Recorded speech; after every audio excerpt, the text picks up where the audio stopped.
Hey guys,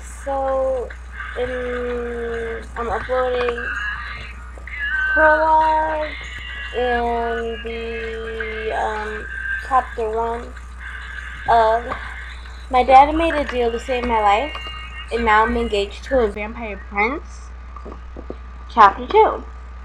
Every time I'm gonna leave the link in the description if you want to read it yourself. See if you actually knew what I meant, just in case. And if you I would rather you wouldn't read ahead of me, but if you would like to, you can, but please don't spoil. Thank you. That's not, music playing in the background, please ignore it. I'm not reading this because it's in the prologue. I read it out loud, and, they've all seemed to be the same so far.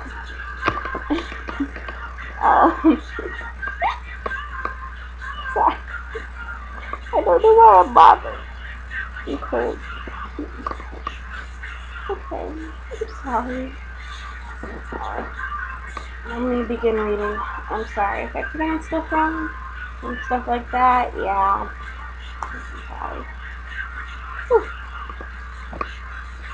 This is your captain speaking. We will be touching down to Versailles, France in 10 minutes. Please fasten your seatbelts. Oh, I'm sorry, I should have said that. This is your captain speaking. We will be touching down to Versailles, France in 10 minutes. Please fasten your seatbelts. The weather is cloudy and 48 degrees. As the captain recited the same speech in French and then Spanish. Hola, this is about. I can't speak Spanish. I roasted myself from my. I've never been playing. I don't even know my Stefan. My iPod was on a Death Cab song, which made me even more adverse to getting off the stupid plane. Meet my arranged marriage. I'm sorry, that wasn't suitably accurate at all, but I'm really cold. As we sit down, bumbly in the love capital of the world, I gathered my carry-on and shuffled behind tourists and businessmen to alight the plane and join the massive flooding in some airport. This is even worse because I've never read it at all before. I'm sorry. Sorry about that.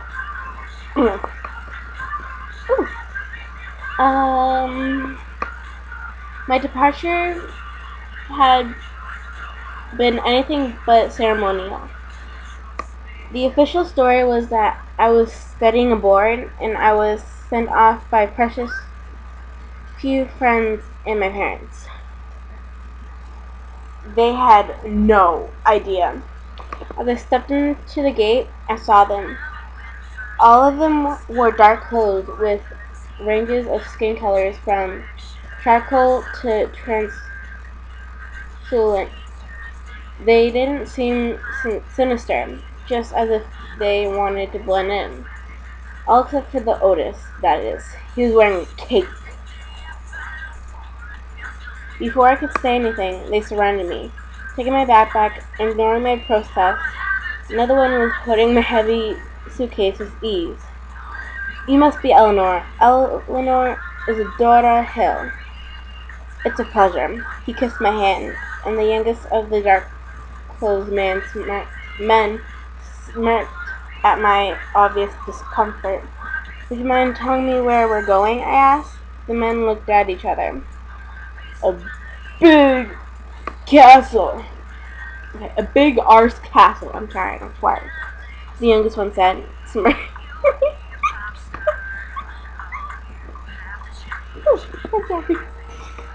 He looked 15 or 16 and had a baby face and blue eyes. The men raised their eyebrows with the exception of the oldest. He looked a bit disapprovingly. "I'm Xander," the youngest said. Holding out a hand, I extended my own and shook them in agreement. "I'm Ellie, whichever you prefer." Eleanor makes me sound like a queen or something. "Isn't that the point?" Xander asked, with another smirking grin. I narrowed my eyes. He winced. "Sorry, it kinda slipped out. Anyway, shall we head to the big Ars castle?" The oldest stepped in front of Xander, casting around disapproving glances. Sorry. "Xander, watch it. And yes, let us, Miss Hill. You can call me Absalom." Yeah, that's all I can get. Absalom. They walked through the airport with me in tow, parting passengers and employees with ease. Dark limousines were parked at the front, and I was loaded with my luggage in one at the very end with Xander. So I began as we began our drive.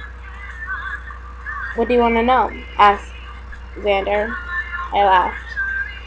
"Well, everything. Who are you marrying, first off?"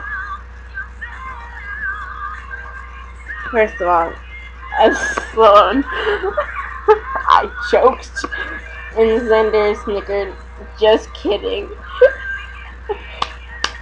"Nice, Xander. Nice." "I'm sorry, y'all better give him applause. I'm listening through the... No, I can't. I couldn't with him. "Just kidding. His name is Grantis Totalis. He's the heir to the throne of our people. A small faction in Western Europe. We prefer to live in France." "How old is Grantis Totalis?" 18 as of July. "Thank God," I sighed. I was worried I really was going to be marrying him, so don't worry about it. "So, what's he like, I guess?" Xander shrugged. "He's alright. A bit pompous, but you sort of have to be when it comes to our people." "And who are you people? Some kind of cult?" Xander laughed again, shaking his head. "Nah, we're not that kind of weird. You'll find out soon enough. Just tread lightly, alright?" I nodded, still unsatisfied. "So exactly how big is this big Ars castle?" I asked, finally. Xander grinned, leaning over me into the window, pressing the button that rolled the dark glass back in the car. "See for yourself," he said, as I leaned my head out the window. "Oh my God." My head was still spinning as I lay on the enormous four-posted canopy in my bedroom. After taking a flying leap from the door, well, room was a bit of a misnomer. It was more of a house. It was certainly bigger than the one I had back home. Entering into a um, loveless marriage is actually pretty worth it when you consider these sheep as a part of the deal. Xander laughed from where he was, bringing my suitcases in the room. He produced a key from his pocket and touched to a gold chain. "What's that?" I asked. Sitting upright, he handed it to me. "It's one of the castle keys. It almost unlocks every room in the place. Use it whenever." "Sweet," I said as I hung it around my neck, deciding to finally give the room a full look over. On top of being enormous, it was richly gold and dripping with jewelry, like the inside of a jewelry box.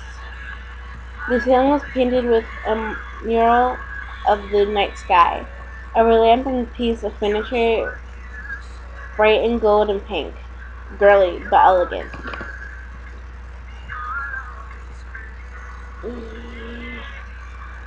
There were 2 armchairs, a couch, the bed, 3 closets, and 2 dressers.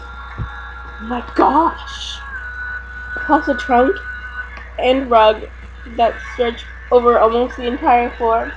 A chandelier hung from the ceiling, and pillows sheltered in the dark. Curtains held back the fading light of the afternoon. Okay, why would she need? Okay, the 2 armchairs, maybe. Why does she need a couch, 3 damn closets, and 2 dressers? I don't even know. Xander's voice stopped me from my amazement as he gestured to the biggest of the closets. The other closet and the dressers are for your stuff, but this closet is for all the clothes you need for balls and things. Wait, what? I asked, spinning on my heels. There's going to be a welcome ball for you tonight. We've been preparing all week. Absalom is going to spend your ladies in waiting. Send. They'll help you get ready, but first, you need to pick a dress. I groaned. Dressing up was number 3 on my list of things I hated. He opened the closet and my jaw dropped. 3 dresses were hung all to the floor with matching shoes and jewelry on their pedestals beneath them. One was midnight blue, sleeveless, and dropped down the hanger in endless waves of fabric. The next was an unbelievable silver like the moon, and gold in the dim light of the spacious closet.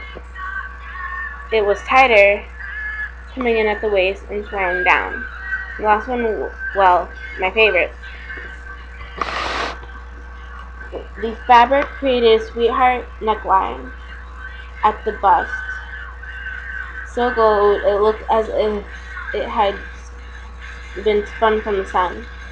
Its sleeves were capped and laced, shimmering slightly as if it had been dusted with the stuff, going from the shoulders to across the back. I wasn't one for fashion, but that thing was unbelievable. I want that one, I said, feeling like a child. Xander laughed. Okay, I'm sorry, I'm distracting myself right now.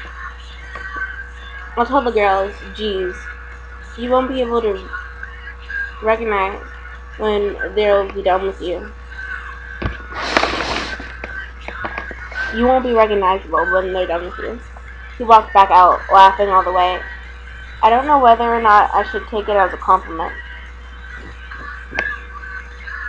I went to my suitcase, unpacking the jeans and sweats and nerdy tees, plus my alarm clock and favorite pillow that looked like artifacts from a different universe. Yeah, well, I like that universe, I said to myself, smiling as I began to unpack my things. Small bookshelf in one corner next to the couch would hold all my books and make for a nice reading nook, whatever. It was only after I folded away the last pair of underwear when 6 women barged through the door, carrying trunks and mirrors and scissors of all manners of things that were wildly terrifying to me. You must be Eleanor, one woman said, setting her trunk down on the bed. I'm Elizabeth. I'll be making you presentable. So it begins. That was probably the longest one so far. Yeah, it was. Okay, I need to stop it now. I love you guys. Thank you for watching. Mwah.